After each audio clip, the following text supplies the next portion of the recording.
பனி உதிர்த்திடும் மலர்த்துளியே. அத்தியாயம் 4. தாரா சாப்பிடாமல் யோசனையில் இருப்பதை பார்த்த கமலம்மா, என்னாச்சுமா, சாப்பிடுங்க என சொல்ல அவரை பார்த்து சிரித்துவிட்டு பொரியல் போட்டு சாப்பாட்டை பிசைந்து வாயில் வைத்தவளுக்கு ஏதோ வித்தியாசமாக இருந்தது. அடுத்து சாம்பார் ஊற்றி ஒரு வாய் சாப்பிட்டு பார்க்க அதுவும் வித்தியாசமாக இருந்தது. மற்றதையும் டேஸ்ட் பார்த்தவள் அனைத்தும் வித்தியாசமாக இருக்க குழம்பி போனாள்.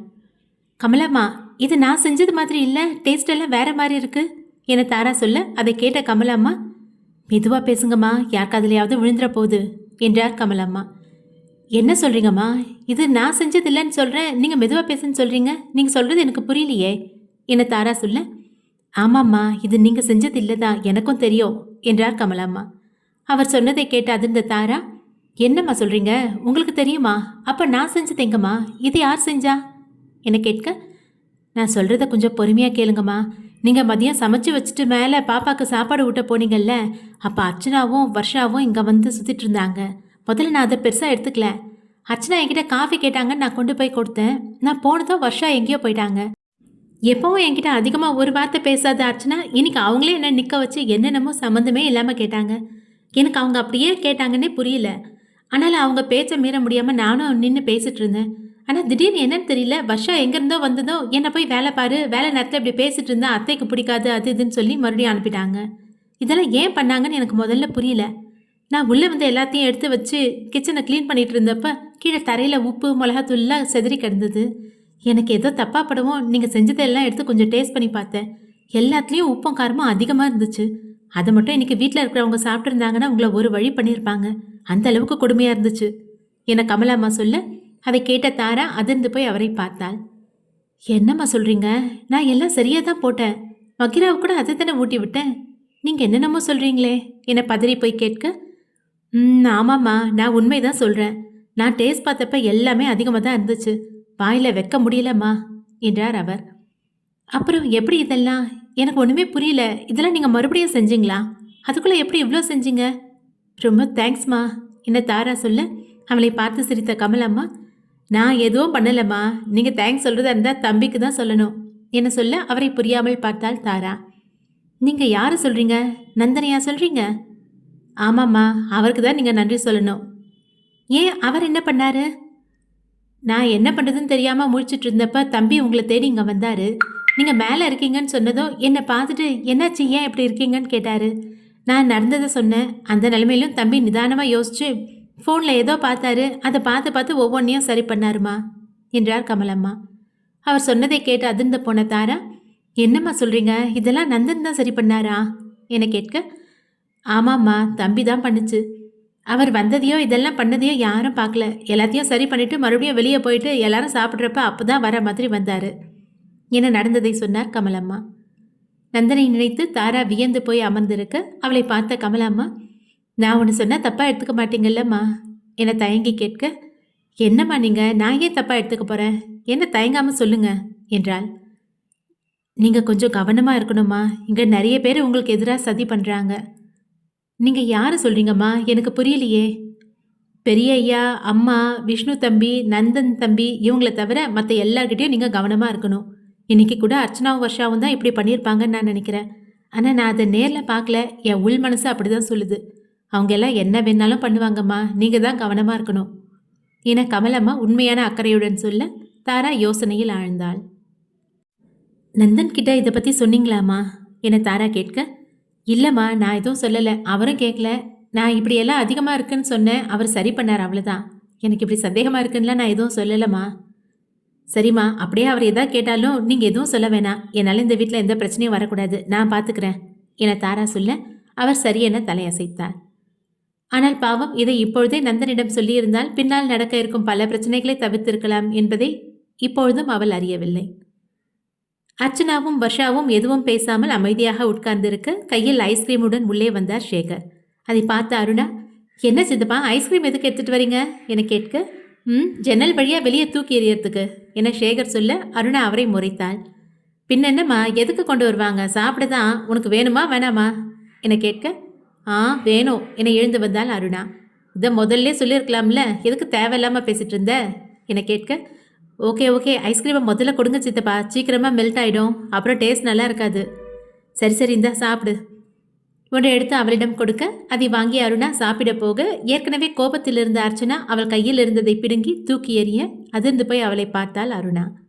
சேகர் கையில் இருந்ததை பிடுங்கிய வர்ஷா அதையும் தூக்கி எறிய அதை பார்த்த சேகர் மறுபடியும் அதிர்ந்தார். என்னாச்சுமா, ஏன் இப்படி எல்லாத்தையும் தூக்கி எறிகிற என சேகர் கேட்க வர்ஷா கோபமாக அவரை முறைத்தாள். அர்ச்சனாவை பார்த்த அருணா, உனக்கு என்னாச்சுக்கா, எதுக்கு தூக்கி எறிஞ்ச? நான் எவ்வளோ ஆசையாக சாப்பிட போனேன், இப்படி தான் தூக்கி எறிவியா என கோபமாய் கேட்க அவளை அடிக்க கை ஓங்கிய அர்ச்சனா பின் என்ன நினைத்தாலோ தூக்கிய கையை கீழே போட்டாள். அவள் அடிக்க கை ஓங்கியதை பார்த்து அதிர்ந்து போன அருணா, அடிக்கா அடி, ஏன் கையை கீழே போட்ட? உன் வீட்டில் உட்காந்து இப்படி ஐஸ்கிரீம் சாப்பிட்றேன்னு தானே அடிக்க வந்த, அடி. என்ன அடித்தா கேட்க எனக்குன்னு யார் இருக்கா? நான் யாரும் இல்லாத அனாதை தானே என சொல்ல அர்ச்சனாவிற்கு அவள் மீது அவளுக்கே கோபம் வந்தது. ஏய், என்னடி நீ? நான் ஏதோ கோவத்தில் அப்படி பண்ணிட்டேன், சாரி, அதுக்காக இப்படி எல்லாம் சொல்லாத. நான் இருக்கப்ப நீ இப்படி சொன்னா எனக்கு எப்படி இருக்கும்? நீ இந்த மாதிரி பேசுகிறவெல்லாம் வச்சுக்காத என அர்ச்சனா சொல்ல, அப்படி என்ன கோவம் உங்கள் 2 பேருக்கும்? டைனிங்கில் நடந்தது தானே என கேட்டார் சேகர். ஆமாம்ப்பா, எவ்வளோ கஷ்டப்பட்டு இதை செஞ்சோம் தெரியுமா? ஆனால் எப்படி இது சொதப்புச்சுன்னே தெரியல. அவளை எல்லாரும் எப்படி பாராட்டினாங்க, அதுதான் கடுப்பாக இருக்குது என வர்ஷா இன்னும் கோபத்துடனே சொல்ல, அவங்க மட்டுமா பாராட்டினாங்க? நீங்களும் தானே கேட்டு கேட்டு வாங்கி சாப்பிட்டீங்க என கிண்டல் அடித்தாள் அர்ச்சனா. ஆமாம், நான் மட்டும்தான் சாப்பிட்டேன், நீங்கள்லாம் சாப்பிடவே இல்லை பாரு. நீங்கள் 2 பேரும் சாப்பிட்டீங்க தானே, அப்புறம் என்ன மட்டும் எதுக்கு சொல்கிறீங்க? நீங்கள் ஒழுங்காக பண்ணாமல் சொதப்பி வச்சுட்டு இப்போ என்கிட்ட கோவப்பட்டா எப்படி என்ன சேகர் சொல்ல அர்ச்சனாவுக்கு கோபம் பயங்கரமாக வந்தது. நான் ஒன்றும் சொதப்பல, உங்கள் பொண்ணு தான் உள்ளே போனா, அவள் தான் எல்லாத்தையும் சொதப்பி வச்சுட்டு வந்துட்டா. எல்லாத்தையும் கெடுத்து விட்டேன்னு சொல்லிட்டு போடுவேன், அதோட டேஸ்ட்டை இன்னும் அதிகமாகிட்டு வந்துட்டா என அர்ச்சனா வர்ஷாவை திட்ட வர்ஷா அவளை முறைத்தாள். என்னடி முறைக்கிற? நான் உண்மை தான் சொல்கிறேன். உண்மை சொன்னால் நீ என்னை முறைப்பியா? நான் உங்களை தானே போக சொன்னேன், உங்களால் முடியாமல் தானே என்ன அனுப்புனீங்க என்றாள் வர்ஷா பதிலுக்கு. இருவரும் மாறி மாறி சண்டை போட்டு கொண்டிருக்க பொறுமை இழந்த சேகர், போதும் நிறுத்துங்க என கத்த இருவரும் அமைதியாயினர். 2 பேரும் என்ன பண்ணிட்டு இருக்கீங்க? முதல்ல நாம் ஒத்துமையாக இருந்தால் தான் எதிரியை அழிக்க முடியும். நமக்குள்ளேயே எப்படி சண்டை போட்டால் அது நமக்கு தான் பாதிப்பில் முடியும். இப்போ என்ன, ஒரு தடவை நாம் போட்ட திட்டம் நடக்காமல் போயிடுச்சு, அவ்வளோதானே. அதுக்காக இப்படி நீங்கள் 2 பேரும் சண்டை போட்டால் எல்லாம் சரியாயிடுமா? அடுத்து என்ன பண்ணுறதுன்னு யோசிக்கிறத விட்டுட்டு இப்படி ஒரு காசுக்கும் பிரயோஜனம் இல்லாத விஷயத்துக்கு சண்டை போட்டுட்ருக்கீங்க என சேகர் கேட்க அப்பொழுதுதான் வர்ஷாவும் அர்ச்சனாவும் அவர்களது தவறை உணர்ந்தனர். சாரிக்கா, ஏதோ கோவத்தில் அப்படி பேசிட்டேன் என வர்ஷா மன்னிப்பு கேட்க, பரவாயில்ல விடு, நானும் தான் கோவத்தில் எதோ அறிவில்லாமல் பேசிட்டேன். சித்தப்பா சொன்ன மாதிரி நாம் சண்டை போடுறதுல ஒரு யூஸும் இல்லை. நாம் ஒன்றா இருந்து அவளை வீட்டை விட்டு துரத்தணும். அதுக்கு என்ன பண்ணணுமோ அதை பற்றி யோசிப்போம் என்றாள். சரி சரி, 2 பேரும் இப்போ நார்மல் ஆயிட்டீங்கல்ல, நான் போய் மறுபடியும் ஐஸ்கிரீம் எடுத்துகிட்டு வரட்டுமா என்ன சேகர் கேட்க வர்ஷாவும் அர்ச்சனாவும் சிரித்து கொண்டே தலையசைத்தனர். இருங்க, நான் போய் எடுத்துகிட்டு வரேன் என சேகர் அங்கிருந்து செல்ல அறையின் வாசலில் நின்றிருந்த தாராவை பார்த்து அதிர்ந்து நிற்க மற்றவர்களும் அவளை பார்த்து அதிர்ந்து நின்றனர். என்ன சித்தப்பா வேணும்? ஐஸ்கிரீம் தானே, இந்தாங்க, நானே எல்லாருக்கும் எடுத்துகிட்டு வந்திருக்கேன் என கையில் கொண்டு வந்திருந்த ஐஸ்கிரீமை நீட்ட, என்னம்மா நாங்கள் பேசினதெல்லாம் ஒட்டு கேட்டுட்டு இருந்தியா? நான் ஐஸ்கிரீம் எடுக்க வந்தது உனக்கு எப்படி தெரியும் என கேட்டார் சேகர். நான் எல்லாருக்கும் ஐஸ்கிரீம் கொடுத்துட்டு தான் உங்களுக்கும் கொண்டு வந்தேன். நான் வந்தப்போ ஐஸ்கிரீம் போய் எடுத்துகிட்டு வரேன், நீங்கள் சொன்னது கேட்டுச்சு, அதான் சொன்னேன் சித்தப்பா. மற்றபடி நான் எதுவும் கேட்கல. ஏன், ஏதாவது முக்கியமான விஷயம் பேசிகிட்டு இருந்தீங்களா என்ன என தாரா சிரித்து கொண்டே கேட்க, நாங்கள் என்ன பேசிகிட்டு இருந்தா உனக்கு என்ன, வந்தோமா கொடுத்தோமான்னு போயிட்டே இரு என கோபமாய் சொன்னாள் வர்ஷா. நான் எதுக்கு போகணும்? நீ தான் இங்கேருந்து போகணும் என தாரா சொல்ல அதை கேட்ட அனைவரும் அதிர்ந்தனர்.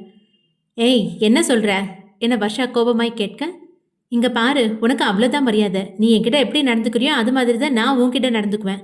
மரியாதை கொடுத்தா மரியாதை கிடைக்கும், இல்லைன்னா உன்னை விடவும் மோசமாக நான் பேசுவேன் என்றாள் தாரா கோபமாய். அவளுக்கு இவ்வளவு கோபம் வருமா என அனைவரும் அதிர்ந்து போய் அவளை பார்த்தனர். என்ன பார்க்குறீங்க, இவளுக்கு இவ்வளோ கோபம் வருமான்னு தானே என தாரா கேட்க மேலும் அதிர்ந்தனர். என்ன இவ, நம்ம மனசில் நினைக்கிறதெல்லாம் சொல்கிறா என சேகர் மனதில் நினைக்க அவரை பார்த்து சிரித்தாள் தாரா. ஏய் போதும், இப்போ என்ன ஐஸ்கிரீம் கொடுக்க தானே வந்த? கொண்டு வந்ததுக்கு தேங்க்ஸ் என வர்ஷா கையை நீட்ட சிரித்துக்கொண்டே அவள் கையில் ஐஸ்கிரீம் பாக்ஸை வைத்தாள் தாரா. நீங்கள் நடக்கணும்னு நினச்ச விஷயம் நடக்கலை அப்படின்னு ரொம்ப எரிச்சலாக இருக்கும், ஐஸ்கிரீம் சாப்பிட்டு கூல் பண்ணிக்கோங்க என்று தாரா அங்கிருந்து செல்ல, பெரிய இவ ஐஸ்கிரீம் கொண்டு வந்துட்டா, யாருக்கு வேணும் இவ ஐஸ்கிரீம் என்றாள் அர்ச்சனா. எனக்கு வேணும் கொடு என்ற சேகர் வர்ஷாவின் கையில் இருந்த பாக்ஸை வாங்கி கொண்டு போய் அமர அருணாவும் அவரிடம் சென்றாள். இவங்களை வச்சுக்கிட்டு என்ன பிளான் பண்ணி என்ன பண்ண போகிறோமோ எனக்கு தெரியல என அர்ச்சனா வர்ஷாவிடம் சொல்ல அவளோ ஏதோ யோசனையுடன் நின்றிருந்தாள். அர்ச்சனா அவளின் தோளை தொட திரும்பி பார்த்தாள் வர்ஷா. என்னாச்சுரி, நான் சொன்னது கூட கவனிக்காம அப்படி என்ன யோசிச்சுட்ருக்க என அர்ச்சனா கேட்க, இல்லைக்கா, அவள் போகும்போது சொல்லிட்டு போனதை கவனிச்சிங்களா என வர்ஷா சொல்ல அவளுக்கு எதுவும் புரியவில்லை. என்னடி சொல்ற? அந்த தாரா போறப்ப என்னமோ சொல்லிட்டு போனால, அதை பத்தி தான் கேட்குறேன் என்றாள் வர்ஷா. நான் சரியா கவனிக்கல, என்னன்னு நீயே சொல்லு. ஏய் சும்மா முறைக்காதடி, நான் தான் கவனிக்கலன்னு சொல்றேன்ல, நீயே என்னன்னு சொல்லு. நீங்க நடக்கணும்னு நினைச்ச விஷயம் நடக்கலன்னு எரிச்சலா இருக்கும், அதனால ஐஸ்கிரீம் சாப்பிட்டு கூல் ஆகுங்கன்னு சொல்லிட்டு போனா என்ன வர்ஷா சொல்ல, அவளை பார்த்த அர்ச்சனா, சரிடி நீ இவ்வளோ யோசிக்கிற அளவுக்கு இதுல என்ன இருக்கு என புரியாமல் கேட்க அவளை முறைத்தாள் வர்ஷா. என்னக்கா நீங்க முதல்ல அவ என்ன பேசினான்னு தெரியலன்னு தானே சொன்னீங்க. அதுவாது சரி பரவாயில்ல, இப்ப விஷயத்த சொன்னதுக்கு அப்புறமும் இதுல என்ன இருக்குன்னு கேக்குறீங்க. சொந்தமா யோசிக்கவே மாட்டீங்களா? உங்களெல்லாம் கூட்டு சேர்த்துக்கிட்டு வில்லு ரேஞ்சுக்கெல்லாம் பிளான் பண்ணிட்டு இருக்கேன் பாருங்க, என்ன சொல்லணும் என வர்ஷா சொல்ல அர்ச்சனாவிற்கு கோபம் பயங்கரமாக வந்தது. என்னடி சொல்ல வர? எனக்கு அறிவில்லைன்னு சொல்ல வரியா? அதுக்கு தான் இப்படி சுத்தி வளைச்சு பேசிட்டு இருக்கியா? இல்ல தெரியாம தான் கேக்குறேன், நீ சொன்ன விஷயத்துல அப்படி என்னடி இருக்கு? உனக்கு தெரிஞ்சது எது எனக்கு தெரியலன்னு சொல்ற என அர்ச்சனா கோபமாய் கேட்க, அதையே நானே சொல்றேன். நீங்க நடக்கணும்னு நினைச்ச விஷயம் நடக்கலன்னு எரிச்சலா இருப்பீங்கன்னு சொன்னால, நாம என்ன நினைச்சோம்? அவ செய்யற சாப்பாட்டை கெடுத்துட்டு அத்தை கிட்ட கெட்ட பேர் வாங்கி கொடுக்கணும்னு தானே நினைச்சோம். அது எப்படிக்கா இவளுக்கு தெரியும் என வர்ஷா சொல்ல, அதை கேட்ட அர்ச்சனா அதிர்ந்தாள். ஆமால, இவளுக்கு எப்படி தெரியும்? நாம தான் இதை பண்ணோன்னு எப்படி கண்டுபிடிச்சா? கண்டுபிடிச்சதும் இல்லாம உடனே அதை சரியும் பண்ணிட்டா என அர்ச்சனா சொல்ல, ஆமாக்கா அது மட்டுமா, இப்ப தைரியமா நம்மக்கிட்டே வந்து எவ்வளவு நக்கலா பேசிட்டு போறா பாருங்க. எரிச்சலா இருப்பீங்க, ஐஸ்கிரீம் சாப்பிட்டு கூல் ஆகுங்கன்னு சொல்லிட்டு போறா, எவ்வளவு நக்கல் பாரு அவளுக்கு என கோபத்துடன் சொன்னாள் வர்ஷா. நீ சொல்றதும் சரிதான் வர்ஷா, நான் பாரு இதை கூட புரிஞ்சுக்காம இருந்திருக்கேன். நீ என்னை திட்டினதுல தப்பே இல்லை. அதை விடுங்கக்கா, ஒன்று புரிஞ்சுக்கோங்க, நாம தான் பண்ணோன்னு அவ சந்தேகம்லாம் படல, கன்ஃபார்மா நாம தான் பண்ணோன்னு அவளுக்கு தெரிஞ்சிருக்கு. அதனால தான் வந்து இப்படியெல்லாம் பேசிட்டு போறா. ஆனா எனக்கு என்ன டவுட்னா, நாம தான் பண்ணோன்னு இவளுக்கு தெரியறப்ப அதையே மற்றவங்க கிட்ட சொல்லல, இவ்வளோ ஏன் நந்த மாமா கிட்ட கூட இதை சொல்லல? வேற எதுவும் பிளான் பண்ணுவாளா என்ன சந்தேகத்துடன் கேட்டாள் வர்ஷா. நாம தான் பண்ணோன்னு அவளுக்கு தெரிஞ்சாலும் அதை எல்லார்கிட்டையும் சொல்றதுக்கு ஆதாரம்னு ஒன்று வேணும்ல, அது இல்லாமல் சொன்னால் அவள் பேச்சு இங்கே எடுபடுமா? இல்லைல்ல, அதான் சொல்லாம இருப்பா என அர்ச்சனா சொல்ல, அவள் சொல்வதும் சரியாய்ப்பட்டது வர்ஷாவுக்கு. ஆமாக்கா அப்படி கூட இருக்குல்ல, இவ்வளோ பண்ணுற நாம ஆதாரம் இல்லாமல் நம்ம மேலே பழி போட்டால் அவளை சும்மா விட மாட்டோன்னு அவளுக்கு தெரிஞ்சிருக்கு. அதான் யார்கிட்டையும் சொல்லாமல் நம்மக்கிட்ட மட்டும் வந்து இப்படி பேசிட்டு போயிருக்கா என்றாள் வர்ஷா. எல்லாம் சரிதான் வர்ஷா, ஆனால் இப்போ அவளுக்கு நம்ம திட்டம் தெரிஞ்சிருச்சே, இனி ஒவ்வொரு விஷயத்துலையும் அவள் இன்னும் கவனமாக தானே இருப்பா. அவளை எப்படி நாம இங்கேருந்து துரத்துறது என அர்ச்சனா புரியாமல் கேட்க, ஆமாக்கா நம்மக்கிட்ட வந்து இவ்வளோ தைரியமாக பேசிட்டு போயிருக்கான்னா அவள் எல்லாத்துக்கும் ரெடி ஆயிட்டான்னு தானே அர்த்தம். அப்போ நாமளும் இன்னும் வேகமாக செயல்படணும். அப்போ தான் நம்ம நினச்ச மாதிரி அவளை இங்கேருந்து துரத்த முடியும். என்ன சொல்கிறீங்க என கேட்டாள் வர்ஷா. ஆமாம் வர்ஷா, நாம் நினச்ச மாதிரி எல்லாம் அவள் சாதாரண ஆள் இல்லை. எல்லாத்தையும் தெரிஞ்சுக்கிட்டு அவள் அமைதியாக இருக்கான்னா நாம் இன்னும் கவனமாக இருக்கணும் என்ற அர்ச்சனா அப்பொழுதுதான் அதை கவனித்தாள். அவர்கள் இருவரும் இவ்வளவு பேசிக் கொண்டிருக்க, இதை எதையும் கவனிக்காமல் சேகரும் அருணாவும் தாரா கொடுத்து விட்டு சென்ற ஐஸ்கிரீமை வெளுத்து வாங்கி கொண்டிருந்தனர். அங்க பாரு வர்ஷா, இங்க நாம என்ன பேசிட்டு இருக்கோம், அங்க அவங்க என்ன பண்ணிட்டு இருக்காங்க பாரு என அர்ச்சனா சொல்ல, திரும்பி அவர்களை பார்த்தாள் வர்ஷா. இருவரும் சிரித்தபடி ஐஸ்கிரீம் சாப்பிட்டுக் கொண்டிருக்க, அதை பார்த்த வர்ஷா கோபமாய் அவர்களிடம் செல்ல, அர்ச்சனாவும் கூடவே சென்றாள். இந்தாம்மா நீயும் ஐஸ்கிரீம் சாப்பிடு என சேகர் வர்ஷாவுக்கு ஒன்றை நீட்ட, சூப்பரா இருக்குக்கா, நீயும் சாப்பிடு என்றாள் அருணா. சேகரை முறைத்த வர்ஷா அவர் நீட்டிக் கொண்டிருந்த ஐஸ்கிரீமை பிடுங்கி கீழே போட, அருணாவின் கையில் இருந்ததை பிடுங்கி கீழே போட்டாள் அர்ச்சனா. என்னக்கா நீ இப்படி ஒவ்வொரு ஐஸ்கிரீமையும் கீழே போட்டுட்ட, ஏன் வேஸ்ட் பண்ண என அருணா கேட்க, அவளை அடிக்கிற அளவுக்கு வந்த கோவத்தை கட்டுப்படுத்தி கொண்டு அவளை முறைத்தாள் அர்ச்சனா. ஏய் இதெல்லாம் நீ தெரிஞ்சுதான் பண்றியா? உன் வாழ்க்கைக்கு நான் இங்க போராடிட்டு இருக்கேன்டி, நீ என்னடானா எனக்கு என்னன்னு இருக்க? உன்னை வச்சுட்டு நான் என்னதான் பண்ணுவேனோ தெரியல என அர்ச்சனா சொல்ல, அருணா எதுவும் பேசாமல் அமைதியாக இருந்தாள். என்னம்மா நீ ஒரு ஐஸ்கிரீம் சாப்பிட்டதுக்கு போய் அந்த பொண்ணை எப்படி பேசிட்டு இருக்க? இப்போ இந்த ஐஸ்கிரீம் சாப்பிட்டதுனால எல்லாம் சரியாயிடுமா என சேகர் கேட்க, எதுவும் சரியாகாதுப்பா, நீங்கள் என்ன 4-5 வாங்கி இப்படியே உட்காந்து சாப்பிட்டுருங்க. உங்களெல்லாம் நம்பி நான் இருந்தேன்னா என் வாழ்க்கை அவ்வளோதான். என் வாழ்க்கையை காப்பாற்றிக்க என்ன பண்ணணுமோ நானே பார்த்துக்கிறேன், நீங்கள் இப்படியே இருந்துக்கோங்க என கோபமாய் சொல்லிவிட்டு அங்கிருந்து சென்றாள் வர்ஷா. அருணாவை பார்த்த அர்ச்சனா, பாரடி அவளை உன்ன மாதிரி நந்தன் தம்பி வேணும்னு தானே ஆசைப்படுறா. அதுக்கு அவன் முயற்சி பண்ணுற அளவில் பாதி கூட நீ பண்ணுறதில்ல. இப்படியே இருந்தனா நந்தன் தம்பியை நீ மறந்துட வேண்டியதுதான்.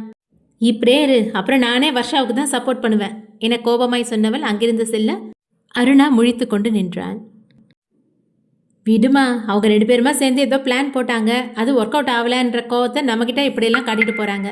இதையெல்லாம் நீ பெருசாக எடுத்துக்காதம்மா என்ன சேகர் சொல்ல, இல்லை சித்தப்பா, அக்கா என் மேலே இருக்க அக்கறையில் தானே இப்படியெல்லாம் கோவப்படுறா, எனக்கு புரியுது, நீங்கள் போங்க என அருணா சொல்ல, சேகர் அங்கிருந்து சென்றார். அவர் செல்லவும் பெட்டில் வந்து படுத்தவள் அர்ச்சனா திட்டியதை எண்ணி அழுதாள். மேலே அறைக்கு வந்த தாரா ஃபோனை எடுத்தவள் நந்தனுக்கு ஃபோன் செய்யலாமா வேண்டாமா என யோசித்து ஃபோன் செய்வது என முடிவு செய்து அவனுக்கு அழைத்தாள். 2வது ரிங்கிலேயே ஃபோனை அட்டன் செய்த நந்தன், சொல்லுங்க என்ன சொல்ல, என்ன சொல்வது, எப்படி ஆரம்பிப்பது என தெரியாமல் அமைதியாய் இருந்தாள் தாரா. ஹலோ, லைனில் இருக்கீங்களா என நந்தன் கேட்க, ஆ இருக்கேங்க என்றாள் மெதுவாக. என்னங்க ஃபோன் பண்ணிட்டு எதுவும் சொல்லாமல் அமைதியாக இருந்தா எப்படி, என்ன விஷயம் சொல்லுங்க என நந்தன் கேட்க, அது ஈவினிங் ரெடியாக இருக்க சொன்னீங்கல்ல, எத்தனை மணிக்குள்ளே ரெடியாக இருக்கணும் என கேட்டாள் தாரா. அவள் சொன்னதை கேட்டு சிரித்த நந்தன், இதுக்கா இப்போ ஃபோன் பண்ணீங்க, இதை நீங்கள் வீட்டிலே கேட்டிருக்கலாமே என கேட்க, அது எல்லாரும் இருந்தாங்க அதான் கேட்க முடியல என்றாள் தாரா. என்னங்க இது, யார் இருந்தால் என்ன, நீங்கள் கேட்கணும்னு நினைக்கிறத தாராளமாக கேட்கலாம், அதில் எந்த பிரச்சனையும் இல்லை. சரி ஓகே, 6 மணிக்கு நான் வந்துடுறேன், நீங்கள் ரெடியாக இருங்க என நந்தன் சொல்ல, சரிங்க, நீங்கள் வரத்துக்குள்ளே நானும் மகிராவும் ரெடியாக இருக்கோம் என்றாள் தாரா. சரி ஓகேங்க, நான் வச்சிடுறேன் என்ற நந்தன் ஃபோனை வைக்க போக, எங்கெங்க ஒரு நிமிஷம் என்றாள் தாரா அவசரமாய். என்ன சொல்லுங்க என்றான். அது தேங்க்ஸ் என தாரா சொல்ல நந்தனுக்கு எதுவும் புரியவில்லை. தேங்க்ஸா, எதுக்கு தேங்க்ஸ் என நந்தன் கேட்க, எதுவும் தெரியாத மாதிரி கேட்காதீங்க, நான் ஏன் தேங்க்ஸ் சொல்கிறேன்னு உங்களுக்கு தெரியலையா என கேட்டாள் தாரா. எங்க உண்மையாலுமே எனக்கு தெரியலைங்க, இப்படி திடீர்னு தேங்க்ஸ் சொன்னால் எனக்கு என்னங்க தெரியும், என்ன விஷயம், எதுக்கு தேங்க்ஸ்ன்னு சொல்லுங்களேன், அப்போ தான் நான் உங்கள் தேங்க்ஸை அக்செப்ட் பண்ணுவேன் என நந்தன் சொல்ல, சரிங்க நானே சொல்கிறேன், கமலம்மா என்கிட்ட எல்லாத்தையும் சொன்னாங்க, உங்களுக்கு நான் எத்தனை தேங்க்ஸ் சொன்னாலும் பத்தாது, ரொம்ப ரொம்ப தேங்க்ஸுங்க என்றாள் தாரா. ஓ, இதுக்கு தான் தேங்க்ஸா, இதில் என்னங்க இருக்குது, நீங்கள் எப்படி சமைப்பீங்கன்னு எனக்கு தெரியும், யாரோ வேணும்னே இப்படியெல்லாம் பண்ணியிருக்காங்க, கமலம்மா சொன்னதும் எனக்கு தெரிஞ்சதை வச்சு மேனேஜ் பண்ணேன், அது ஏதோ நீங்கள் செஞ்ச அளவுக்கு இல்லைனாலும் ஓரளவுக்கு சாப்பிட்ற மாதிரி வந்துருச்சு என நந்தன் சிரிக்க தாராவின் கண்கள் கலங்கியது. இல்லைங்க, நீங்கள் பண்ணது பெரிய விஷயம், இன்னைக்கு மட்டும் யாரும் சாப்பிட முடியாமல் போயிருந்தா அது காலத்துக்கும் எனக்கு கஷ்டத்தை கொடுத்துருக்கோம் என தாரா உண்மையான வருத்தத்துடன் சொல்ல, என்னங்க நீங்கள், இதுக்கும் உங்களுக்கும் எந்த சம்மந்தமும் இல்லைங்க, யாரோ செஞ்சதுக்கு நீங்கள் என்ன பண்ணுவீங்க, அதெல்லாம் ஒன்றும் இல்லை, ஃப்ரீயாக விடுங்க என்றான் நந்தன்.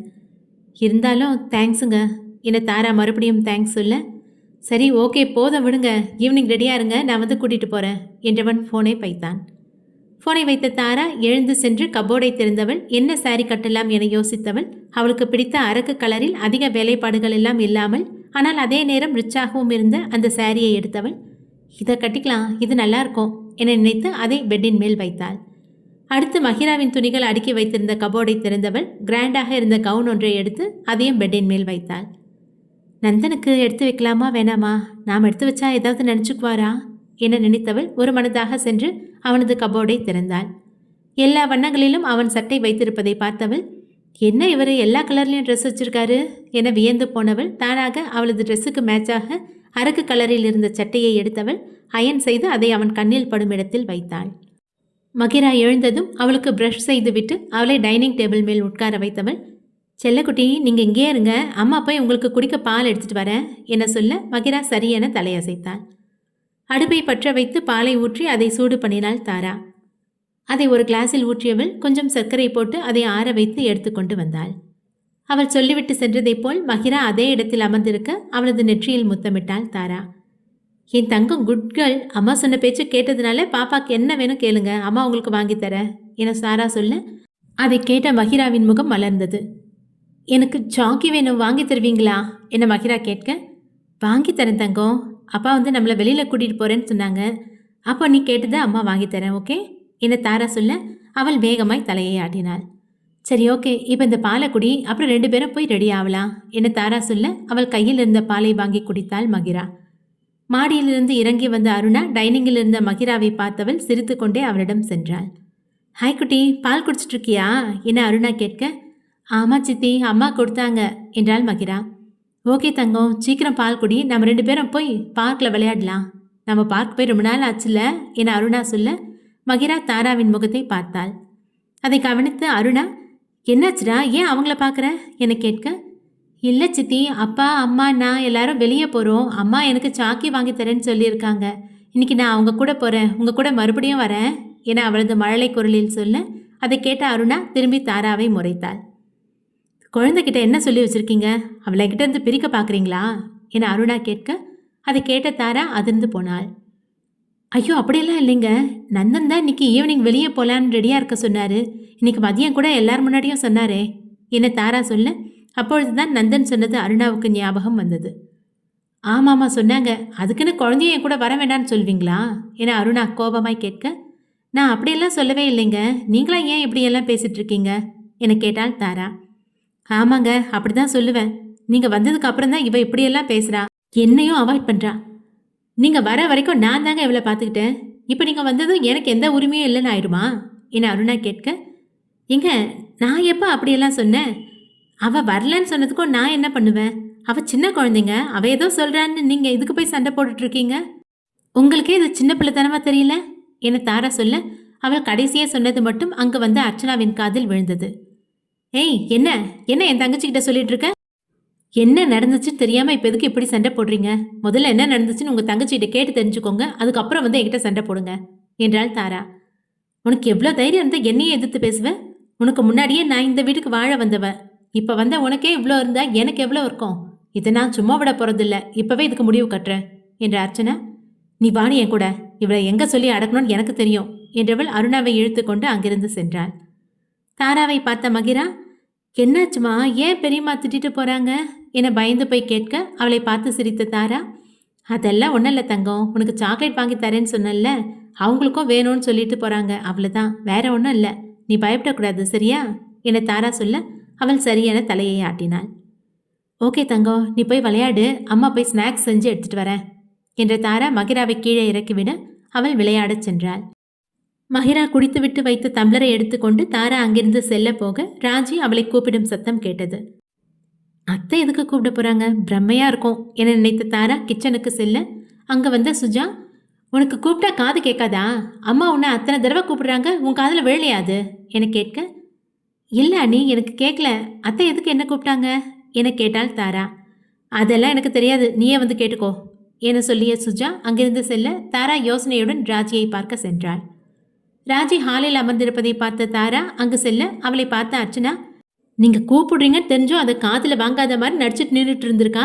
இப்போ அவளை கூட்டிகிட்டு வர ஒரு ஆள் அனுப்புறதா இருக்கு. அப்படி கூப்பிட்டா எப்படி ஆடி அசைஞ்சு வரா பாருங்க.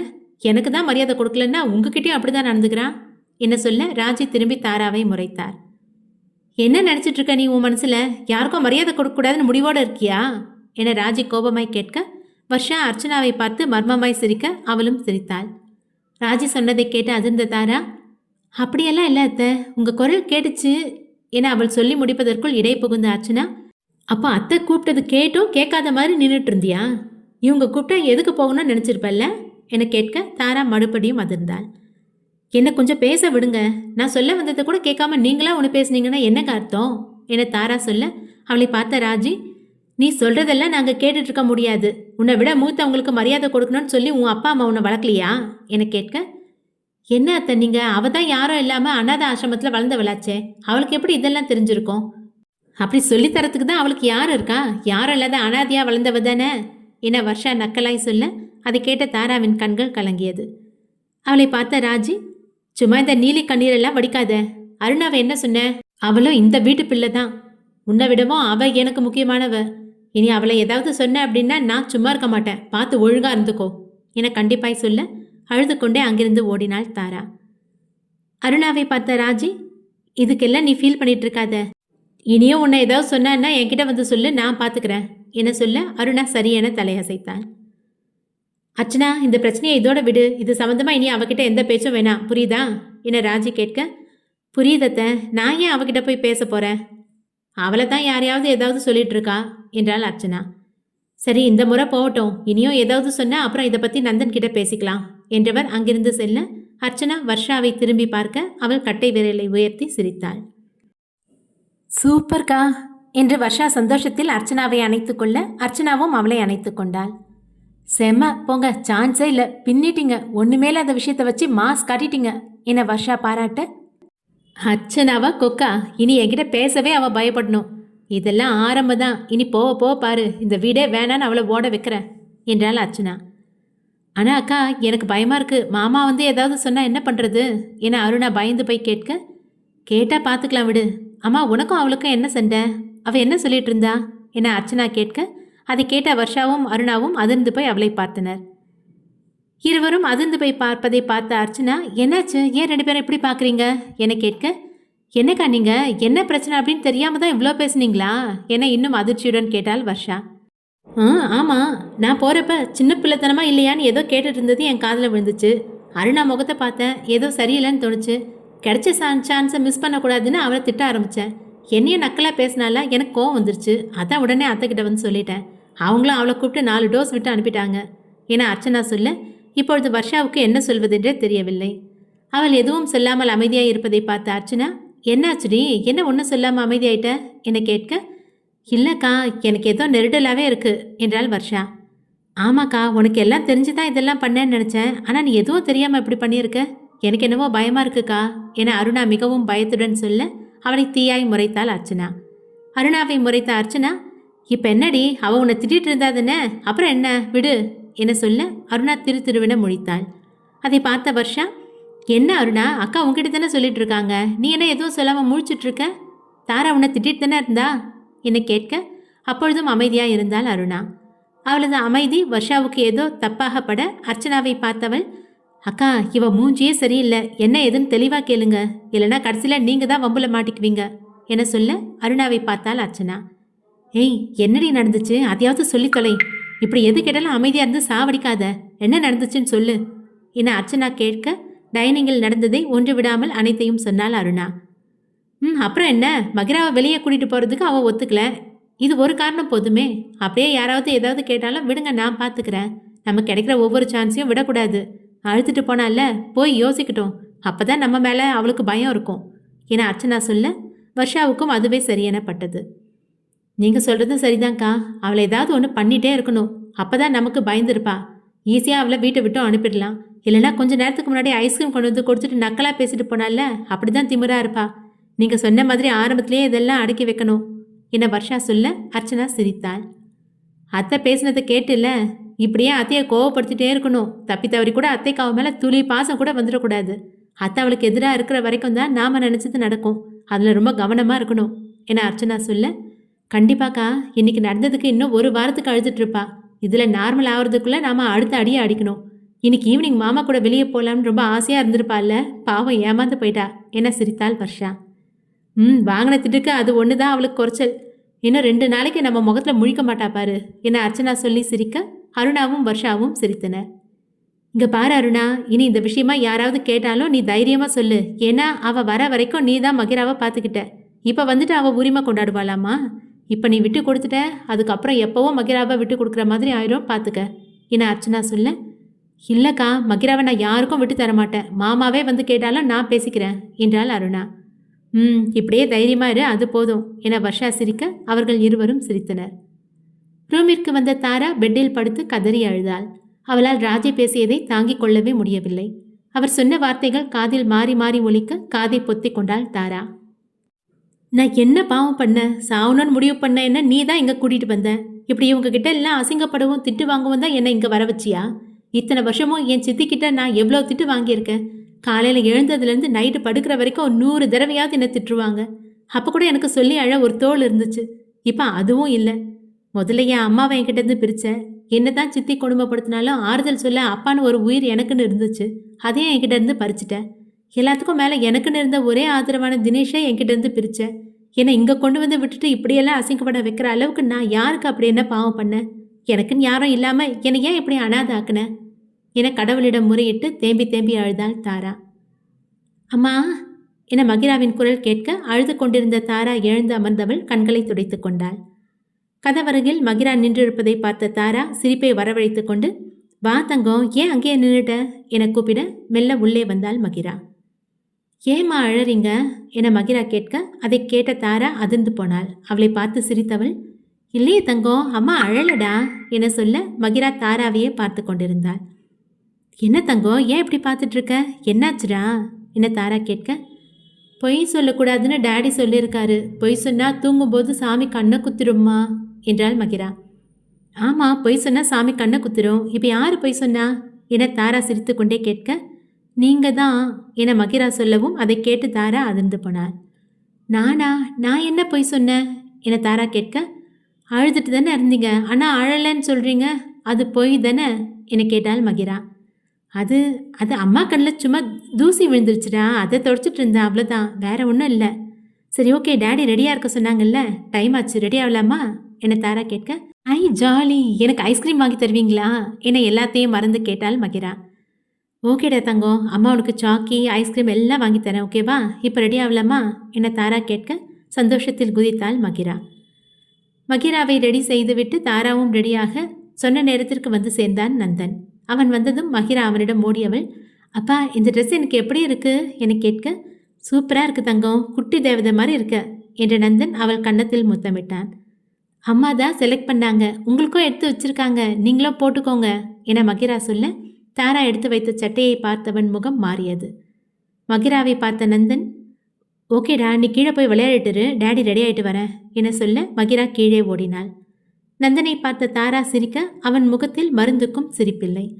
அதை கவனிக்காத தாரா, இந்த சட்டை உங்களுக்கு ரொம்ப நல்லா இருக்குங்க, போட்டுக்கோங்க என சொல்ல, போதும் நிறுத்து என கத்தினான் நந்தன். அவன் திடீரென கத்தவும் தாரா அதிர்ந்து போய் நிற்க அவள் அருகில் வந்தவன் அவளது கழுத்தை பிடிக்க தாரா ரொம்பவும் பயந்து போனாள். அவளது கழுத்தை பிடித்து நெரித்தவன் அவளை பின்னால் நகர்த்தி கொண்டு வந்தவன் தாரா சுவற்றில் மோதி நிற்க அவளது கழுத்தை மேலும் அழுத்த தாரா மூச்சுவிட தருமாறினாள். அதை உணர்ந்தவன் அவளை மெல்ல விடுவிக்க கையை கழுத்தில் வைத்து கொண்டு இரும்பினாள் தாரா. அவளை எரிப்பது போல் பார்த்தவன், யாரை கேட்டு இதெல்லாம் பண்ணிட்டு இருக்க, முதல்ல இதெல்லாம் பண்ணுறதுக்கு நீ யாரு, தேவையில்லாமல் அட்வான்டேஜ் எடுத்துக்கிற வேலையெல்லாம் வேணாம், எனக்கு இப்படியெல்லாம் பண்ணுறது சுத்தமாக பிடிக்காது. அது மட்டும் இல்லாமல் நீ இங்கே என் ஒய்ஃபாக நடிக்க வந்திருக்க, அவ்வளோதான், அதை விட்டுட்டு நிஜ ஒய்ஃப் மாதிரி இப்படியெல்லாம் பண்ணிட்டு இருக்காத, இனி ஒரு தடவை இப்படி நடந்துச்சு அவ்வளோதான் என எச்சரித்தவன் அங்கிருந்து கோபமாய் வெளியே செல்ல தாரா திகைத்து போய் நின்றாள். என்ன சொல்லிட்டு போறார் இப்போ என்ன பார்த்து? நான் அதுக்கு மேல் நினைக்க முடியாமல் கண்ணீர் வர ஏன் அழுகிறோம் எதற்கு அழுகிறோம் என தெரியாமல் கதறி அழுதாள் தாரா. தாராவிடம் சண்டை போட்டு கீழே நந்தன் கோபமாய் வர அவனை பார்த்த மகிரா டேடி என ஓடிப்போய் அவனது கையை பிடித்து கொள்ள அதுவரை இறுக்கமாக இருந்தவன் முகம் மாறியது. முகத்தை இயல்பாக வைத்து கொண்டவன் அவள் முன்னாடி முட்டிங்கால் போட்டு அமர்ந்தான். சொல்லுடா தங்கம், நீங்க இன்னும் கிளம்பலையாப்பா என மகிரா கேட்க அவனுக்கு ஒன்றும் புரியவில்லை. எங்கடா தங்கம், எங்க போறதுக்கு கிளம்பணும் என அவன் கேட்க, என்னப்பா நீங்க தானே ஈவினிங் வெளியே கூட்டிட்டு போறேன்னு சொன்னீங்க, அதுக்குள்ள மறந்துட்டீங்களா, அம்மா எனக்கு சாக்கி ஐஸ்கிரீம் எல்லாம் வாங்கி தரேன்னு சொன்னாங்க என மகிரா சொல்ல, என்ன சொல்லி சமாளிப்பது என யோசித்தான் நந்தன்.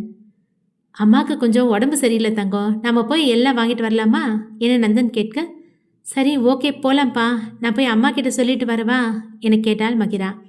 இல்லைம்மா வேணாம், அம்மா தூங்கிட்டாங்க, நாம் போயிட்டு வந்துடலாம் வா என்றவன் அவளை தூக்கி கொண்டு வெளியே வந்தவன் காரின் முன்னால் கதவை திறந்து மகிராவை உள்ளே உட்கார வைத்து கதவை சாத்திவிட்டு அந்த பக்கம் போய் டிரைவர் சீட்டில் அமர்ந்து காரை எடுத்தான். அழுதழுது சோர்ந்து போன தாரா திடீரென கண்ணீரை துடைத்து கொண்டவள், நான் எதுக்கு அழணும், நான் இங்கே வரணும்னு அவர் தானே கூப்பிட்டாரு, நான் ஒன்று காசுக்காகவோ இல்லை வேற எதுக்காகவோ இங்கே வரலையே, வீட்டில் இருக்க மற்றவங்க அசிங்கப்படுத்தினாங்க பொறுத்துக்கிட்டோம், இப்போ இவரும் அசிங்கப்படுத்தினதுக்கு அப்புறம் இங்கே இருக்கணும்னு என்ன அவசியம் இருக்கு, மரியாதை இல்லாத இடத்துல இருக்கணும்னு எனக்கு ஒரு அவசியமும் இல்லை என நினைத்தவள் எழுந்து நின்றாள். உடுத்தியிருந்த சேலையை மாற்றி சாதாரண சேலைக்கு மாறியவள் நந்தன் வாங்கி கொடுத்த நகையெல்லாம் கழட்டி பெட்டில் வைத்தாள். அவன் வாங்கி கொடுத்த மற்ற துணிகளையும் எடுத்து அங்கே வைத்தவள் அவளது அம்மாவின் நினைவாக போட்டிருந்த 1 கிராமுக்கும் குறைவாக இருந்த மோதிரத்தை கழட்டியவள், இது நான் இப்போ கட்டிட்டு போகிற சேலைக்கான காசு என்றவள் அதை மற்ற நகையுடன் வைத்தாள். அவன் வாங்கி தந்த துணி நகை ஃபோன் என அனைத்தையும் வைத்துவிட்டு கட்டியிருந்த புடவையுடன் வெளியே வந்த தாரா கீழே இறங்கி வந்தாள். ஹாலில் யாரும் இல்லாமல் இருப்பது அவளுக்கு வசதியாய் போய்விட யாரிடமும் எதுவும் சொல்லாமல் செருப்பு கூட போடாமல் வெறும் காலுடன் வீட்டை விட்டு வெளியேறியவள் கால் போன போக்கில் நடந்தாள். அடுத்த எபிசோட் விரைவில் தொடரும். நன்றி.